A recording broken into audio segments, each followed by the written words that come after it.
Saudara-saudara, Anda berjumpa dengan saya, Mr. Anthony, dalam kurs Pancasila dalam konteks hukum dan ketatanegaraan. Kita ketahui bersama bahwa sebuah negara modern harus dibangun atas dasar hukum yang orang Latin menyebutnya clare et distincta. Artinya harus jelas dan tidak terpilah-pilah. Mengapa demikian?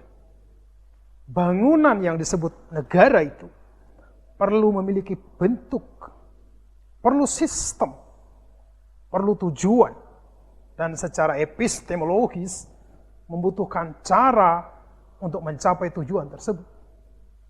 Dan itu semua, saudara-saudara, dirangkum dalam satu konsep besar, yaitu dasar negara. Dasar negara dapat diartikan sebagai landasan dan sumber dalam menyelenggarakan negara, sekaligus juga sebagai Rechtsidee atau cita hukum. Nah, dalam konteks Indonesia, dasar negara kita adalah Pancasila. Pancasila yang secara konseptual menjadi kesepakatan kebangsaan dan secara faktual menjadi pedoman penyelenggaraan negara. Dan konstitusi kita, yaitu Undang-Undang Dasar Negara Republik Indonesia tahun 1945, menyatakan secara tegas bahwa negara Indonesia adalah negara hukum. Negara hukum itu, atau dalam konteks Eropa kontinental disebut sebagai Rechtsstaat, atau dalam konteks Anglo-Saxon disebut sebagai rule of law, dapat diartikan sebagai negara yang penyelenggaraan kekuasaan pemerintahannya didasarkan atas hukum. Artinya bahwa supremasi hukum bekerja dalam semua peristiwa-peristiwa kenegaraan dengan tetap mengutamakan keadilan, kemanfaatan, dan kepastian. Banyak orang menyatakannya dalam konteks keseimbangan, balance. Ada beberapa ciri negara hukum yang secara umum diakui dalam dunia internasional. Pertama, ada equality before the law, atau persamaan di muka hukum. Yang kedua, ada asas legalitas yang secara jelas menyatakan bahwa orang hanya dapat disalahkan kalau ada aturan yang mengatur tentang perbuatan itu. Yang ketiga, ada pembagian kekuasaan dan pembatasan kekuasaan, atau ada division of power. Ya, konsep lain menyebutnya sebagai the separation of power. Lalu ada juga peradilan yang bebas dan tidak memihak, atau impartial tribune. Dan ada juga ciri yang lain, yaitu perlindungan hak asasi manusia. Oleh konstitusi kita, batasan negara hukum itu ditambahkan pula dengan ciri khas bahwa norma hukum yang berlaku di Indonesia harus bersumber pada Pancasila. Dengan kata lain, Pancasila yang merupakan dasar negara sesungguhnya menjadi sumber bagi pembentukan peraturan perundang-undangan yang lain. Dalam beberapa teori hukum, orang mengenal teorinya Hans Kelsen tentang the Stufenbau theory, atau teori piramida berjenjang. Hans Kelsen itu kita ketahui bersama adalah seorang penggagas the pure of law, atau hukum murni. Nah, dalam teori piramida berjenjang, dia mengatakan bahwa sesungguhnya peraturan perundang-undangan itu berada dalam situasi yang terpiramid. Artinya ada dasar yang mengatur, dan dari dasar itu kemudian lahir peraturan perundang-undangan lain yang membentuk suatu piramida, sebagaimana yang saya katakan tadi. Maka kalau kita kaitkan dengan teori piramida berjenjang atau Stufenbau teori tersebut, Pancasila itu sejatinya merupakan stat fundamental norm, begitu orang Jerman mengatakannya, yang merupakan norma dasar bernegara atau sumber dari segala sumber hukum. Nah, dari eksistensi Pancasila sebagai Staats Fundamentals Norms, kemudian dilahirkanlah berbagai peraturan perundang-undangan.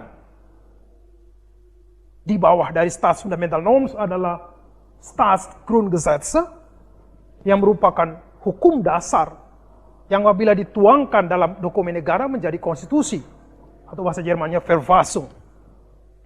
Nah, setelah Staatsgrundgesetze, lalu ada Formelle Gesetze, atau undang-undang formal, yang pada peraturan tersebut dapat ditetapkan suatu ketentuan yang bersifat imperatif kategoris atau yang memaksa.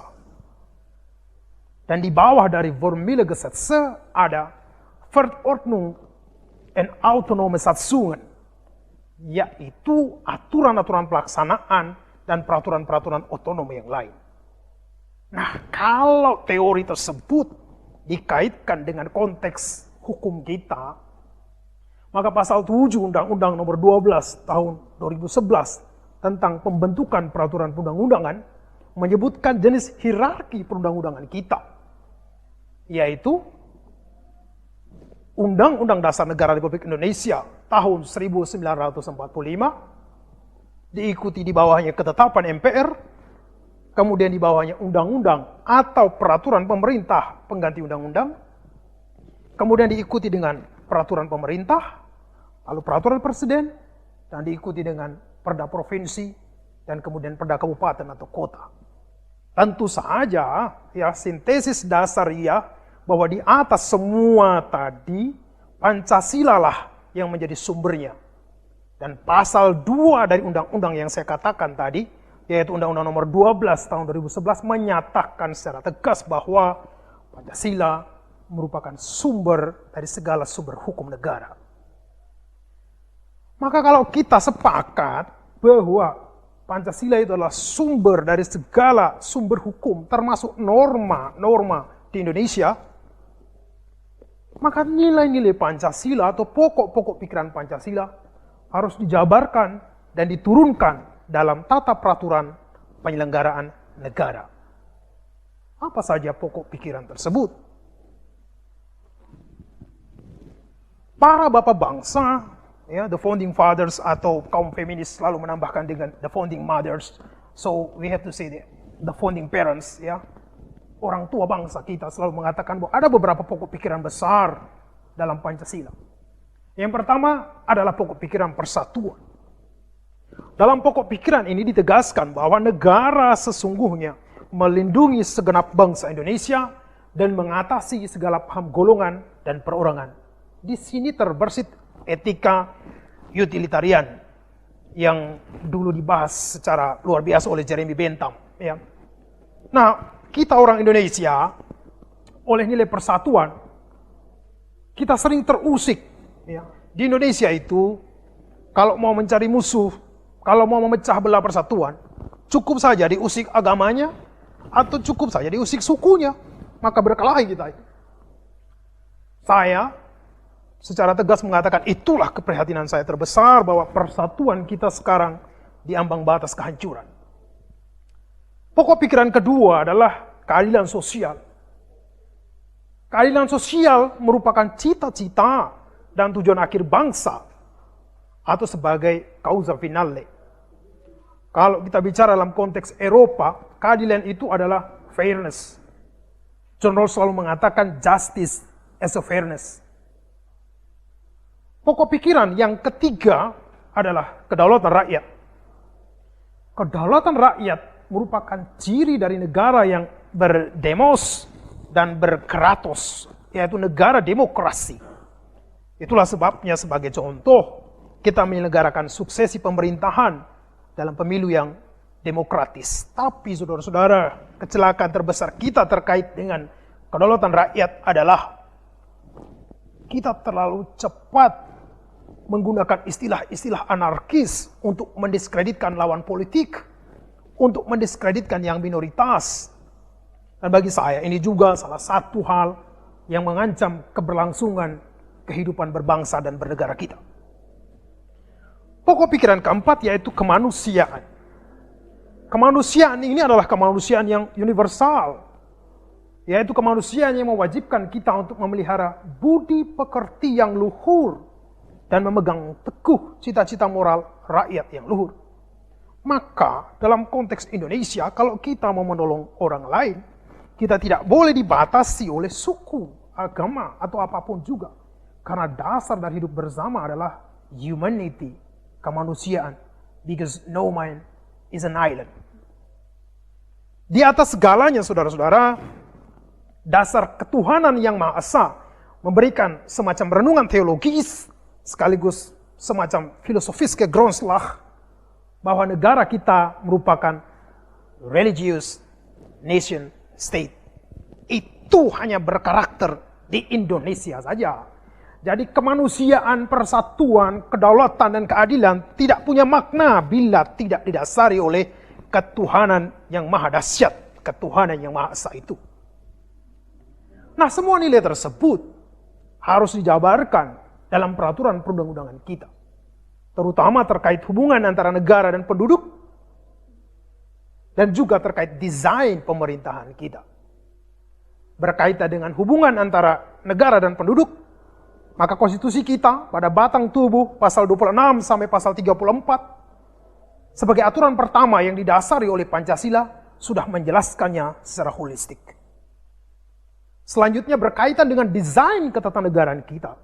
Terdapat pembagian yang jelas antara kekuasaan legislatif, eksekutif, dan yudikatif.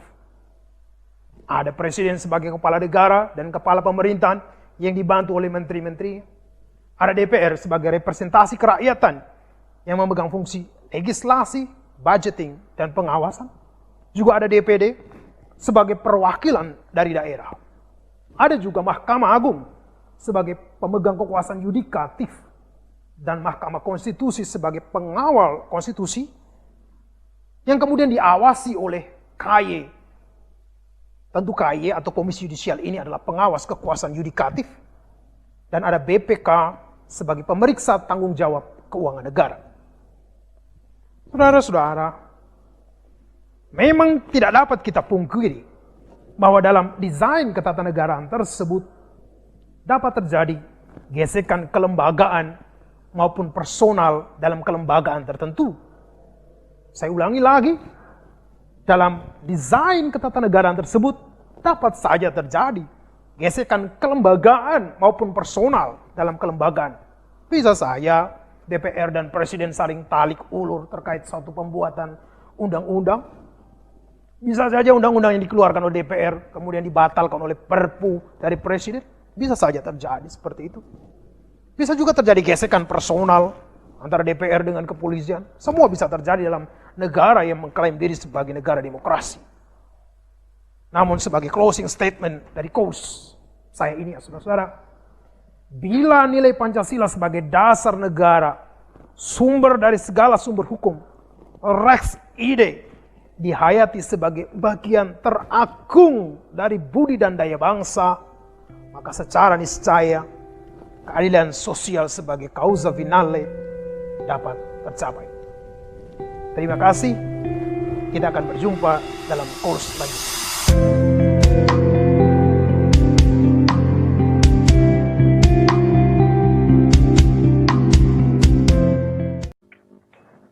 Bismillahirrahmanirrahim. Assalamualaikum warahmatullahi wabarakatuh. Kami dari kelompok 7 kelas 1B, di mana kami di sini akan mempresentasikan tentang Pancasila dalam konteks ketatanegaraan Republik Indonesia sebagaimana tugas dari pendidikan Pancasila. Di sini kami beranggotakan pertama Suci Sukma Purwandini, Pradisya Galuh Andira, Alwana Fitrian, dan Sabila Tiara Fikri.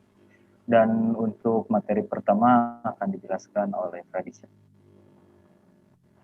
Jadi untuk slide pertama yaitu arti Pancasila dalam konteks ketatanegaraan Republik Indonesia. Sebagai dasar negara, Pancasila merupakan suatu asas kerohanian dalam ilmu kenegaraan, disebut sebagai dasar filsafat negara. Pancasila adalah dasar negara filsafat negara Indonesia sebagaimana tercantum dalam pembukaan UUD 1945. Oleh sebab itu, setiap warga Indonesia harus mempelajari, mendalami, menghayati, dan mengamalkannya dalam segala bidang kehidupan. untuk meningkatkan pemahaman tentang arti Pancasila. Negara Indonesia adalah negara demokrasi yang berdasarkan atas hukum. Oleh karena itu, segala aspek dalam pelaksanaan dan penyelenggaraan negara diatur dalam suatu sistem perundang-undangan. Dalam pengertian inilah, makna negara dilaksanakan berdasarkan pada suatu konstitusi atau UUD negara. Pembagi kekuasaan lembaga-lembaga tinggi negara, hak dan kewajiban warga negara, keadilan sosial, dan lainnya diatur dalam suatu undang-undang dasar negara. Pengertian Pancasila menurut para tokoh pendiri bangsa, yakni yang pertama yaitu menurut Mr. Muhammad Yamin, Pancasila berasal dari kata panca yang berarti 5 dan sila yang berarti sendi atas dasar atau peraturan tingkah laku penting dan baik. Dengan demikian, Pancasila merupakan 5 dasar yang berisi pedoman atau aturan penting tingkah laku yang penting dan baik. Yang kedua, menurut Noto Negoro, Pancasila adalah dasar falsafah negara Indonesia sehingga dapat diambil kesimpulan bahwa Pancasila merupakan dasar falsafah dan ideologi negara yang diharapkan menjadi pandangan hidup bangsa Indonesia sebagai dasar pemersatu, lambang persatuan dan kesatuan serta sebagai pertahanan bangsa dan negara Indonesia. Dan yang ketiga, menurut Insinyur Soekarno, Pancasila adalah isi jiwa bangsa Indonesia yang turun-temurun sekian abad lamanya, terpendam bisu oleh kebudayaan Barat. Dengan demikian, Pancasila tidak saja falsafah negara, tetapi lebih luas lagi yakni falsafah bangsa Indonesia.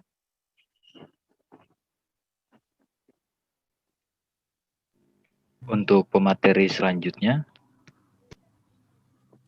definisi Undang-Undang Dasar beserta fungsinya. Di sini ada definisi UUD.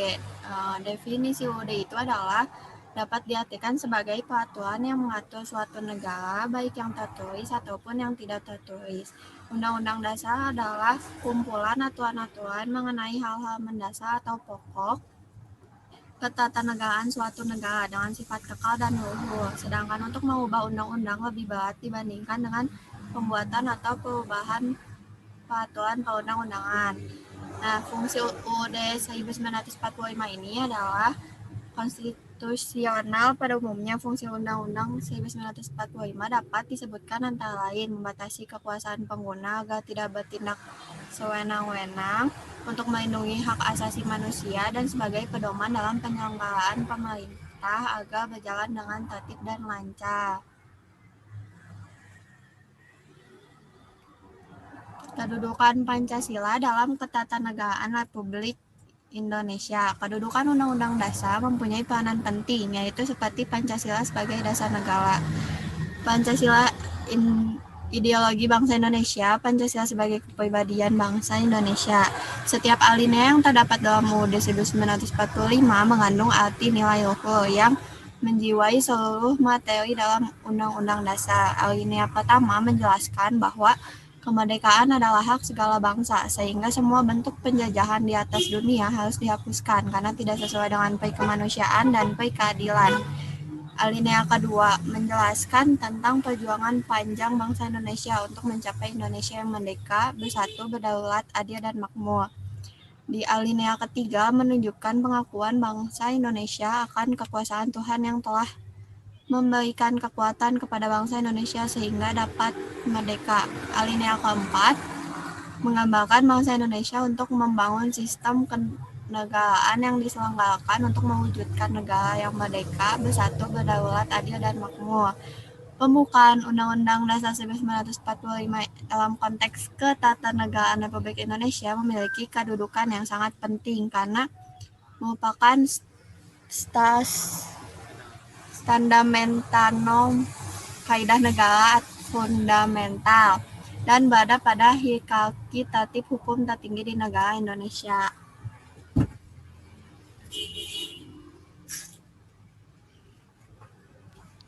untuk pemateri selanjutnya, dinamika pelaksanaan pendidikan. Pancasila merupakan dasar dan ideologi negara Indonesia yang butir-butirnya telah diajarkan ke warga negara Indonesia sejak kecil. Pada masa Orde Lama, masa pencarian bentuk penerapan Pancasila, terutama dalam sistem kenegaraan, 3 periode berbeda. Penerapan Pancasila periode 1945 sampai 1950, periode di mana Pancasila menghadapi berbagai masalah periode ini, ditandai dengan terjadinya upaya-upaya untuk mengganti Pancasila sebagai dasar dan ideologi negara periode 1950 sampai 1959.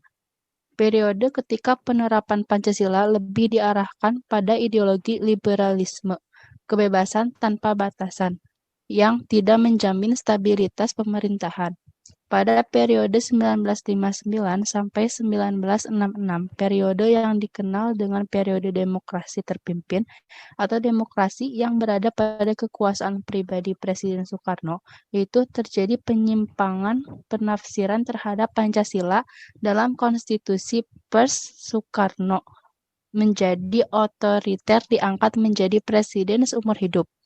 Pada masa Orde Baru, transisi singkat 1966 sampai 1968, di mana demokrasi Pancasila diwarnai dengan kediktatoran, yaitu pelengseran Insinyur Soekarno dengan dipilihnya Jenderal Soeharto sebagai presiden. Konsep demokrasi Pancasila, visi utama dari pemerintahan Orde Baru adalah melaksanakan Pancasila dan Undang-Undang Dasar 1945 secara murni dan konsekuen dalam setiap aspek kehidupan masyarakat Indonesia. Pada masa reformasi, di mana Pancasila sebagai dasar negara dan ideologi negara terus menghadapi berbagai tantangan yang dihadapkan pada kondisi kehidupan masyarakat yang diwarnai kehidupan serba bebas atau kebebasan bicara, berorganisasi, bereksperimen, dan lain-lain. Sistem pemerintahan Indonesia pada saat awal kemerdekaan menggunakan UUD 1945 sebagai peraturan pemerintahan dengan sistem presidensial. Akan tetapi, pada kenyataannya, pelaksanaannya menggunakan sistem parlementer.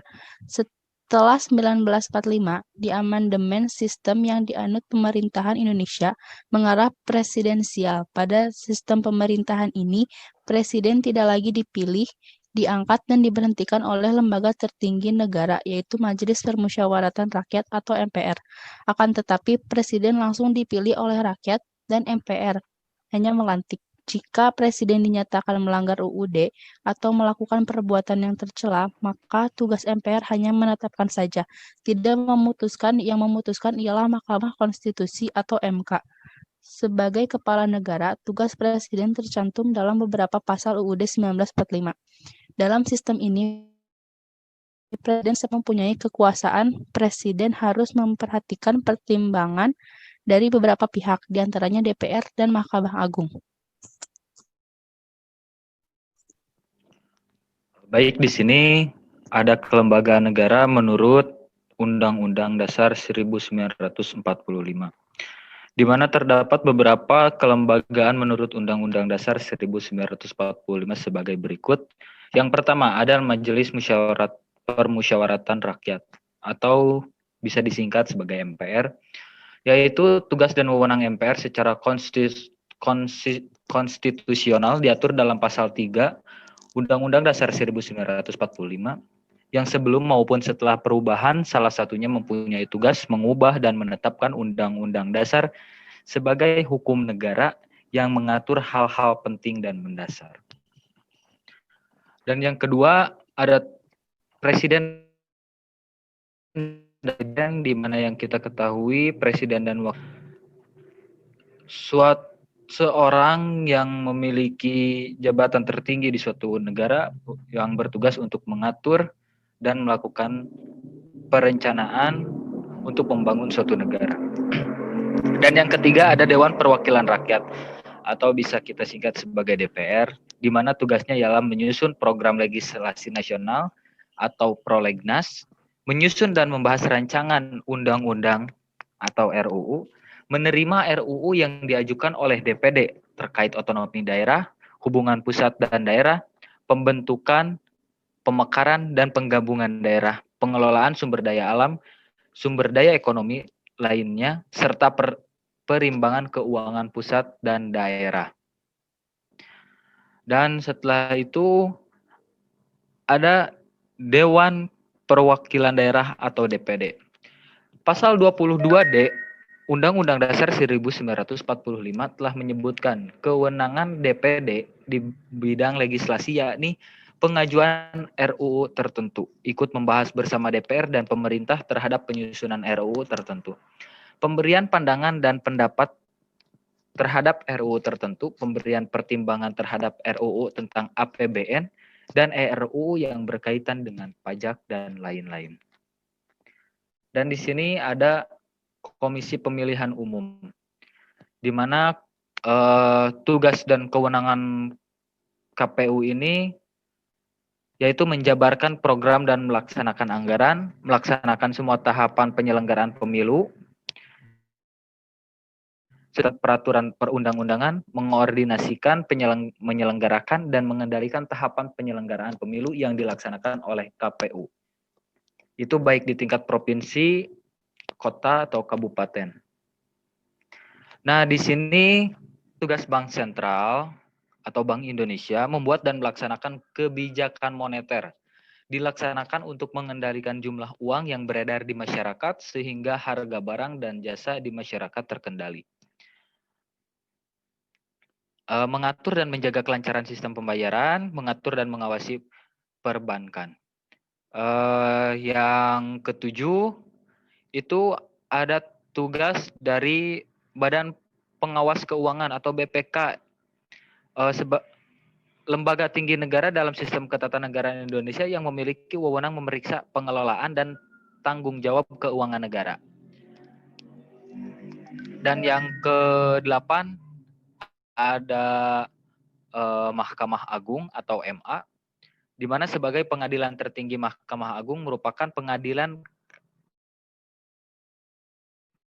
kasasi keseragaman dalam penerapan hukum melalui putusan kasasi dan peninjauan kembali, menjaga agar semua hukum dan undang-undang seluruh wilayah negara Republik Indonesia diterapkan secara adil, tepat, dan benar. Dan ada di sini Komisi Yudisial atau sering disingkat sebagai KY, wewenang dan tugas mengusulkan pengangkatan Hakim Agung dan Hakim ADHOC di Mahkamah Agung kepada DPR untuk mendapatkan persetujuan, menjaga dan menegakkan kehormatan, keluhuran, martabat, serta perilaku hakim, menetapkan kode etik dan atau pedoman perilaku hakim KEPPH bersama-sama dengan Mahkamah Agung. Dan yang ke-10 ada Mahkamah Konstitusi atau MK berdasarkan pasal 24C ayat 1 Undang-Undang Dasar 1945 yang ditegaskan kembali dalam pasal 10 ayat 1 huruf A sampai dengan D Undang-Undang 24 tahun 2003. Kewenangan Mahkamah Konstitusi adalah menguji undang-undang terhadap Undang-Undang Dasar 1945. Memutus sengketa kewenangan lembaga negara yang kewenangannya diberikan oleh Undang-Undang Dasar 1945.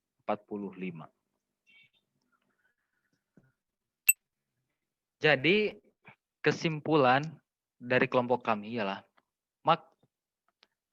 PowerPoint ini membahas tentang Pancasila dalam konteks ketatanegaraan Republik Indonesia. Sebagai dasar negara, Pancasila merupakan suatu asas kerohanian dalam ilmu kenegaraan yang disebut filsafat negara.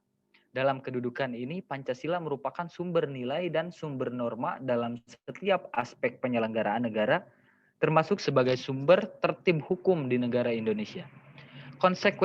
Konsekuensinya, seluruh peraturan perundang-undangan serta penjabarannya senantiasa berdasarkan nilai-nilai yang terkandung dalam sila-sila Pancasila. Dengan menggunakan sistem kenegaraan berdasarkan nilai-nilai yang berhubungan dengan Pancasila, dapat dijadikan karakter suatu bangsa memiliki moral yang sesuai dengan yang tercermin dalam sila-sila Pancasila. Negara Indonesia dan masyarakat Indonesia dengan ketatanegaraan berdasar pada Pancasila yang akan membawa dampak positif bagi terbentuknya bangsa Indonesia. Mungkin dicukupkan sekian dari kelompok kami. Semoga semuanya paham dan semoga semuanya mengerti. Wabillahi taufiq wal hidayah. Assalamualaikum warahmatullahi wabarakatuh.